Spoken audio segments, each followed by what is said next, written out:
Soy un estudiante de la Universidad Politécnica Salesiana. Mi nombre es Luis Gallegos, de la carrera de Ingeniería en Sistema. Muy bien, en esta ocasión yo voy a hablar sobre Don Bosco como discípulo de Jesús y una breve historia sobre su vida, ¿verdad? A lo largo del tiempo y cómo llegó a ser lo que fue, ¿no? Y cómo lo recordamos. También daré una opinión de mi parte al final de la explicación de todo esto. Don Bosco, como discípulo de Jesús, Don Bosco es el punto de referencia por mantenerse siempre a favor de los jóvenes pobres, abandonados y en peligro. Hoy en día es un ejemplo y modelo de lo que se debe de ser como la realización de la misión salesiana en las actuales circunstancias. Fundamentalmente, Don Bosco ha logrado trascender en la historia por su respuesta al llamado de Jesús de ser buena noticia para los jóvenes pobres y abandonados, en esta ocasión huérfanos. Detrás del proyecto educativo de Don Bosco está el proyecto liberador de Jesús el Cristo, que en él se encuentra una inspiración y fortaleza, así como toda su obra educativa y espiritual. No es otra cosa más que el resultado de su profunda experiencia de discipulado y seguimiento a Jesús. Muy bien, Ay, perdón. Súper. Ya, muy bien. En la historia, una breve historia de Don Bosco. Don Bosco nace en un hogar campesino en Italia por el mes de agosto de 1815.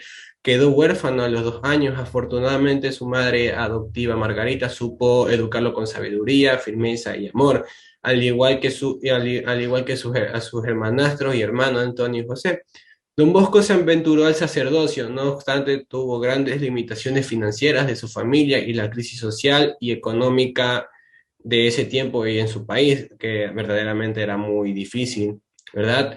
Trabajó y estudió para ser sacerdote y decide entregarse por completo a los jóvenes muchachos más pobres y abandonados, ¿verdad? En esencial, él protegió más a los inmigrantes, a los niños inmigrantes de las zonas rurales, que fueron víctimas en ocasiones de que los usaban para delinquir, ¿verdad? Robar a las personas, ¿verdad? En otras cosas, Don Bosco multiplica sus iniciativas tratando de adecuarse a sus necesidades e instancias fundamentales como visitar a las cárceles, hacer acciones pastorales en las zonas rurales de los pueblos, ¿verdad?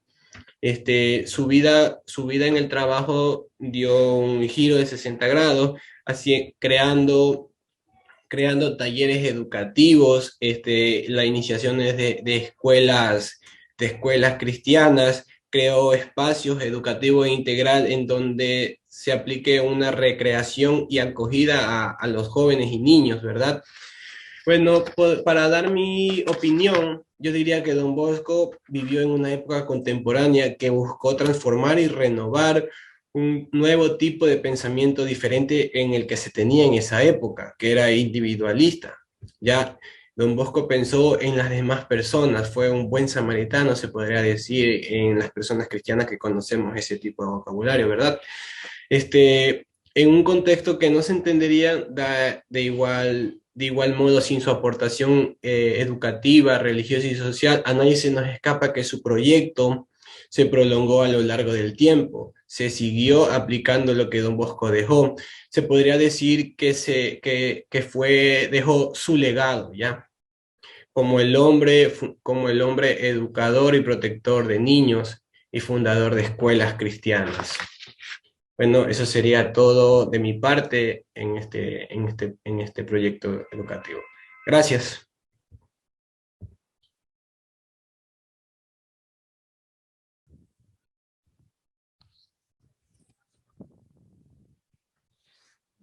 ¿Cómo está, ingeniero? Buenas tardes.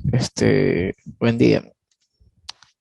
Mi nombre es Christopher Lynch y el tema de Don Bosco que me tocó directamente es el sistema de preventivo y la experiencia del laboratorio de Baldoco, ¿verdad? Bueno, se trataba directamente del primer oratorio salesiano, que fue uno de los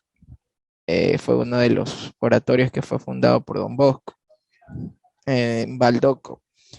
más que todo para narrarle lo que es, de dónde se suscitó, de dónde surgió. Salió de un barrio de Tuning, llevó el nombre de San Francisco de Sales y tiene para referirse a muchas memorias que él ha implementado y ha soportado en ese tipo de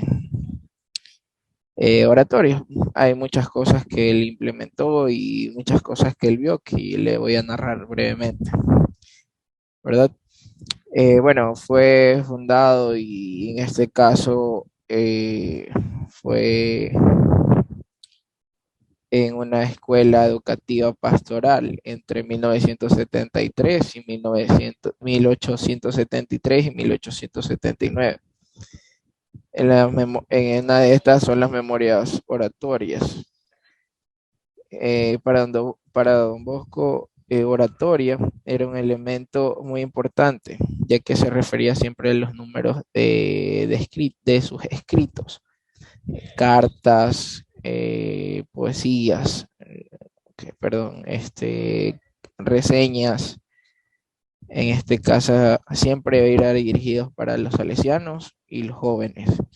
En este caso, el 10 de mayo de 1884, y bueno, describió una carta detallada con los peligros que corría en ese entonces el oratorio. Vi el oratorio y a todos vosotros que estáis en recreo, pero ya no oías gritos de alegría y canciones. Él solo veía aquella vida que en primera escena se vive actualmente, como decir juegos, chácharas y todo ese tema.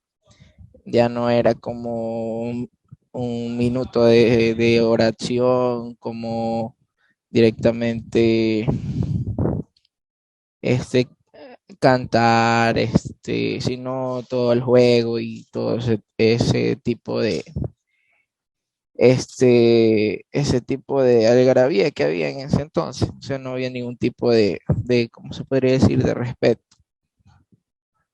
En este caso, acerca de eso, don Bosco dice que bueno, se refiere que se había fijado en que ya los sacerdotes, los clérigos estaban, bueno, entre los sacerdotes, los pastores y todo este trámite estaba mezclado con los jóvenes y todos lo tomaban como una especie de juego.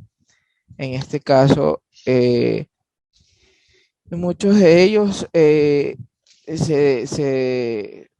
¿cómo decir?, no tenían respeto a ¿cómo se podría decir?, a una persona ya con una persona mayor. Y jugaban sin pensar, ahí jugaban y sin pensar nada en los jóvenes. Los vigilaban, pero no los veían, pero no los corregían.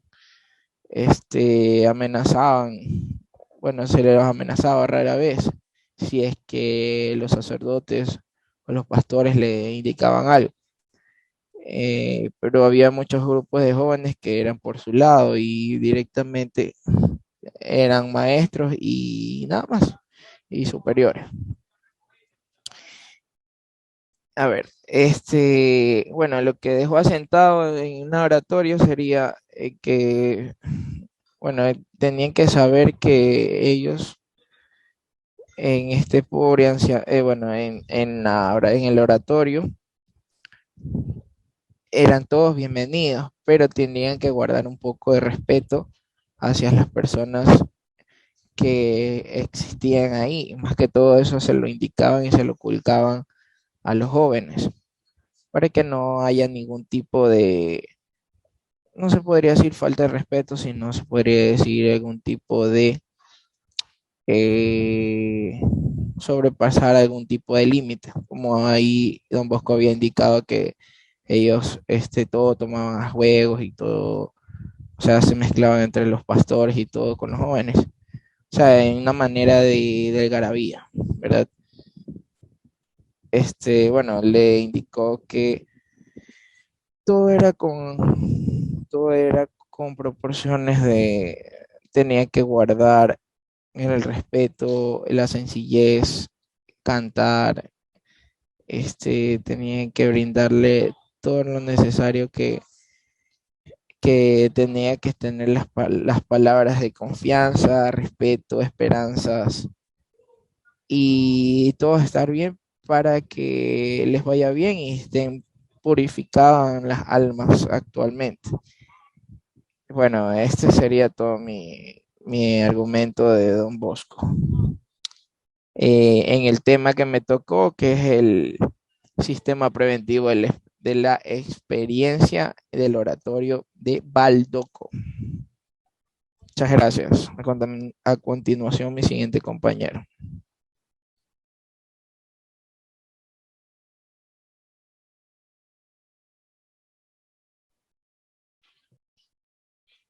Buenos días, profesor. Mi nombre es Javier Martillo. Voy a hablarles sobre la presencia salesiana en el mundo y presencia salesiana en Ecuador.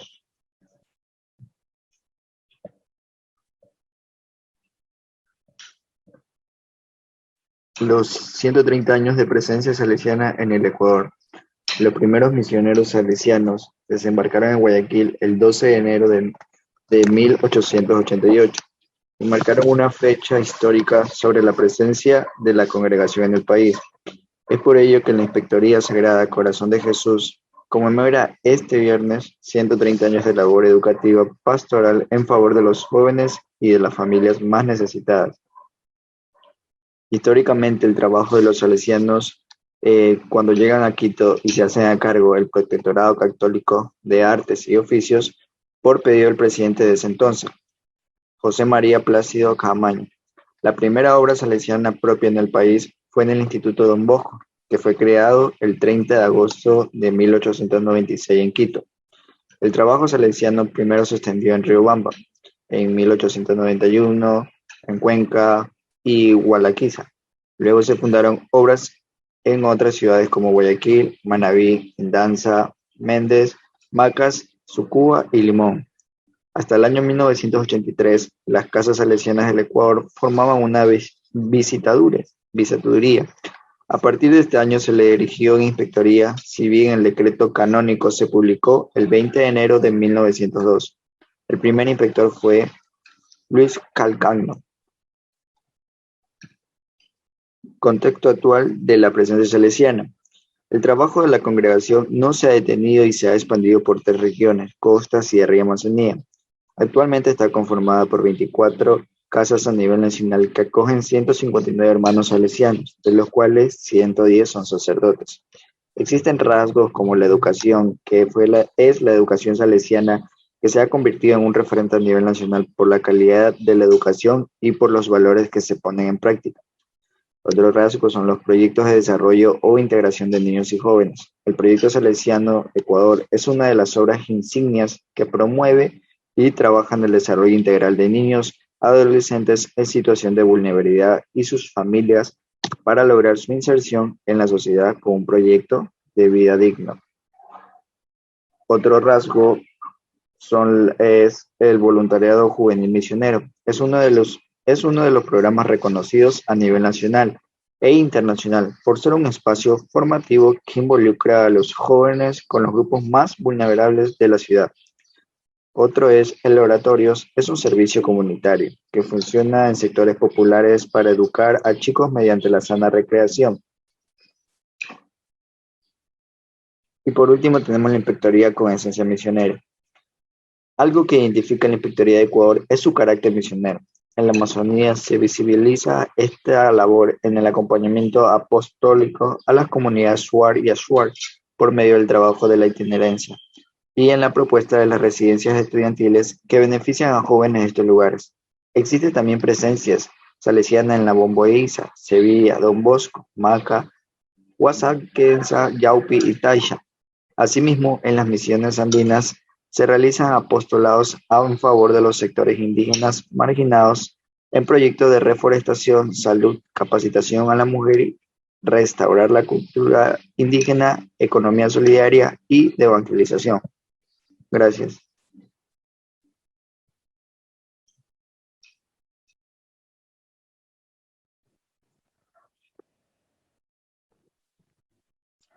Saludos, profesor, compañeros. Mi nombre es Luis Vargas y yo les voy a hablar sobre los rasgos de la espiritualidad salesiana. Al hablar de espiritualidad salesiana, entendemos el conjunto de principios, ideas, sentimientos y modelo de comportamiento que caracterizan a los discípulos de Don Bosco en su deseo de ser fieles al Espíritu Santo. La espiritualidad salesiana nos hace pensar en una especie de rostro salesiano, definido por una serie de aspectos que lo componen. El elemento unificador del trinomio síntesis del sistema preventivo de Don Bosco, razón-religión, es sin duda el amor. Los rasgos que definen la espiritualidad salesiana son la caridad pastoral, e impulso apostólico que mueve a buscar a Dios y a llevar su mensaje a las personas, especialmente a los más jóvenes. La caridad pastoral es el centro y la síntesis de la espiritualidad salesiana. La gracia humana. La gracia de la unidad tiene otros nombres que ayudan a entender su significado. Interioridad apostólica, dimensión contemplativa de la vida, síntesis vital. Único movimiento de amor a Dios y a los jóvenes. Liturgia de la vida. Consiste en vivir la gracia de la unificación de la persona, tanto en su relación con Dios como en el servicio de las personas. El estilo de oración. Desde la manera de orar de Don Bosco, la oración salesiana tiene tres características. Su inspiración, que está movida por el deseo de llevar a cabo el Evangelio a la vida de los jóvenes. Su estilo, que es juvenil, popular, gozosa creatividad, sencilla, unida a la vida. Y las formas, que va a lo esencial, esto es, palabra de Dios, Eucaristía, penitencia y presencia de María Auxiliadora. La misión juvenil y popular. Amor de predilección por los jóvenes. Los jóvenes no son simples beneficiarios de una actividad, son la vocación del salesiano. Me basta que seáis jóvenes para amarlos, decía Don Bosco. El pueblo es el ambiente natural y ordinario donde se hace la acción juvenil, el lugar social y humano donde se busca y se encuentra con la juventud. El optimismo y el gozo de la esperanza. Nosotros hacemos consistir la santidad en estar siempre alegres, decía Domingo Sabio, alumno de Don Bosco, a un compañero nuevo de oratoria. Partiendo del Cristo resucitado, este optimismo se traduce en tener fe en la victoria del bien. Para ello hay que saber conectar con las cuerdas sensibles del corazón, estar abierto a los valores humanos. Más que lamentarse, el salesiano capta los valores del mundo y trata de darles cauce adecuado de cara a la educación de la fe y educar a en las alegrías cotidianas. La educación trata de aprender a saborear la sencillez, las múltiples alegrías humanas que Dios ha puesto en nuestro camino. La ascesis de la bondad. El amor en la educación es la pedagogía. Cuando esto se da, el joven es amado y se da cuenta de ello. Y desde esa experiencia, el joven lo da todo. Esto exige del educador salesiano una ascesis continua y profunda para dar cabida en la propia existencia al joven y su anhelo de Dios. El trabajo y templanza. Ser consecuente con el ser salesiano lleva consigo el ser un gran trabajo, como lo fue Don Bosco. Al mismo tiempo, la tarea de la educación impone una actitud de libertad de y para. Este proceso de liberación exige, para que la melodía suene armónica, que el educador esté siempre afinado. El trabajo y la templanza constituye el campus de la ascesis salesiana. El espíritu de iniciativa. Una de las manifestaciones del celo propio de la calidad pastoral es el espíritu de iniciativa. Es una labor de discernimiento espiritual que propicia el lanzamiento generoso desde la confianza en el Señor a la mención evangélica dentro de las múltiples posibilidades que ofrece la vida concreta. El arraigo en el misterio de Cristo y la vida en manos de María. El hombre nuevo al que tiene la educación promovida por Don Bosco y por sus hijos es el hombre nuevo proclamado por Jesucristo. Estar arraigado en Cristo es la alegría más íntima que puede tener un miembro de la familia salesiana. En el misterio cristiano aparece María en su revelación vital con su Hijo. Desde ahí nos enseña el camino que conduce hacia Él. Es educadora, inmaculada y auxiliadora. Y por último tenemos el sentido de la Iglesia. Del amor a Cristo nace inseparablemente el amor a su Iglesia. El salesiano se ve en sí mismo como miembro vivo de la Iglesia, viva, ni más ni menos desde el sentido fuerte de la Iglesia, universal. Vive la pertenencia activa a la Iglesia local, trabajando en comunión con todos. Seglares, sacerdotes, religiosos. El amor y la fidelidad al sucesor de Pedro. Es una muestra de amor a la Iglesia.